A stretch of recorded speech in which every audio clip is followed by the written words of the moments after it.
જય માતાજી બધાને એકાદશીના। ચાલો મંદિરે જઈ કે નદીમાં દીવા મૂકા લાગે આપણે નદીમાં દીવા મૂકી આવી છો દીવો બળે દીમાં માખે દીવો બળે જો રહ્યો। આજે વરસાદ આવ્યો તો બહુ ફૂલે ફૂલ અહીંયા મહાદેવ ટકોરા કરે લીલા લેર પવનની લેર ઉડે સરસ સરસ વાતાવરણ ઠંડુ ઠંડુ જોયેલા નદી ને પીપળો ને પારિજાત ને ફૂલ નીચે ખેરા આપણે મંદિરે દર્શન કરી લે ભોળાનાથના।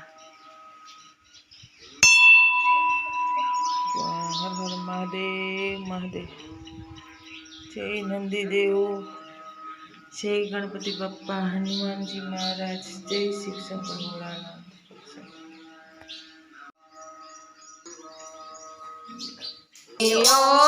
देवता चिंतन धराई हनुमंत से सर्व सुख कराए संकट कटे मिटे सब पीरा जो सुमिरे हनुमंत बलवीरा।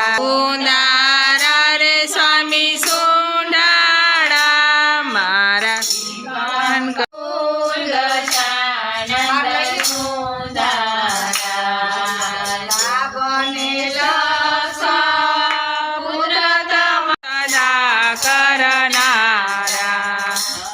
तो मंदामती तारी अकड़ गति राम सबरी अंधारे अजवाड़े पोते राम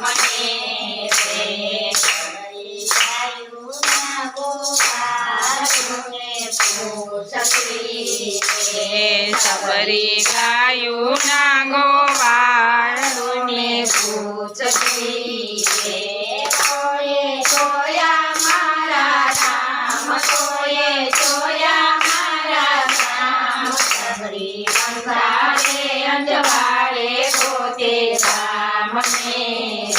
हनुमान जी देजो संदेशो मारा राम ने। हनुमान जी संदेशो मोकलो तीजो संदेशो कई माए मोकलो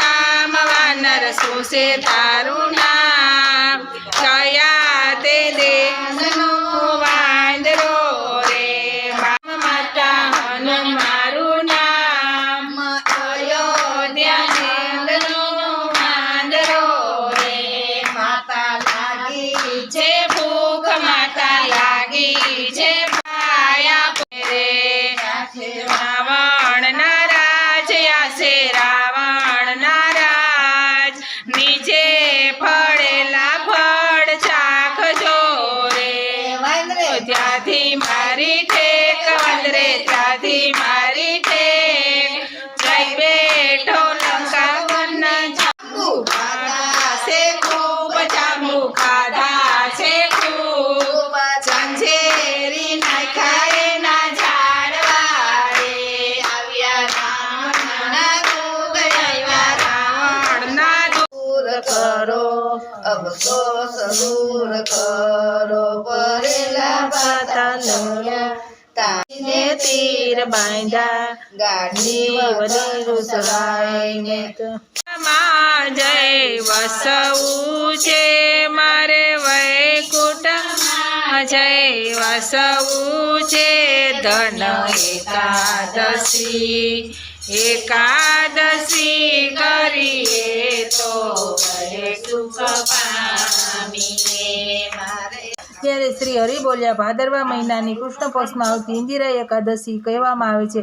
આ વ્રતના પ્રભાવથી મોટા મોટા પાપોનો નાશ થાય છે। એટલી એ પાવનકારી લાભદાયક તિથિ ગણતી ચારે દિશામાં ફેલાઈ રહી હતી। આ રાજા ધાર્મિક માનસ ધરાવતો હોવાથી વિષ્ણુના પરમ ભક્ત હતો। વિષ્ણુની ભક્તિમાં કાયમ લીન રહેનારો હતો અને હાલતા બેસતા ઉઠતા ખાતા પીતા વિષ્ણુના ગોવિંદના ગુણ ગાતો અને જપ કરતો હતો।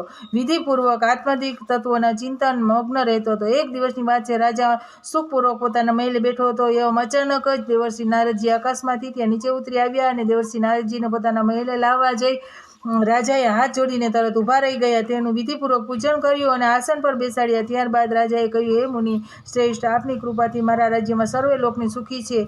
હું પણ સંતોષી છું. આજે આપના દર્શનથી મારો અવતાર સફળ થઈ ગયો છે. હે દેવર્ષિ, આપના આગમનનું કારણ જણાવી મારા પર મહેરબાની કરો. નારદજી બોલ્યા, હે રાજન, સાંભળો, મારી વાત સાંભળો. તમને જરૂર નવાઈ લાગશે. હું બ્રહ્મલોકમાંથી યમલોકમાં આંટો મારવા ગયો હતો. ત્યાં એક આસન પર બેસીને યમરાજાએ ભાવપૂર્વક મારી પૂજા કરી. એ સમય યમરાજાની સભામાં મેં તમારા પિતાને પણ જોયા. એ વ્રત ભંગના પ્રભાવથી ત્યાં આવ્યા હતા. એ રાજન, એમણે તમને સંભળાવવા માટે એક સંદેશ મોકલાવ્યો છે.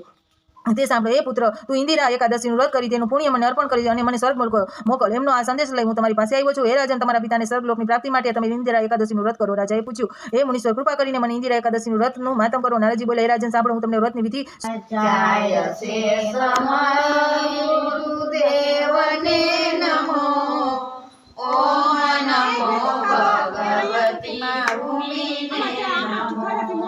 રાધે બોલો, કૃષ્ણ બોલો, શિવજી બોલો, સૌ સત્સંગ રૂપી ગંગા જમનામાં નાઈ લેજો સૌ.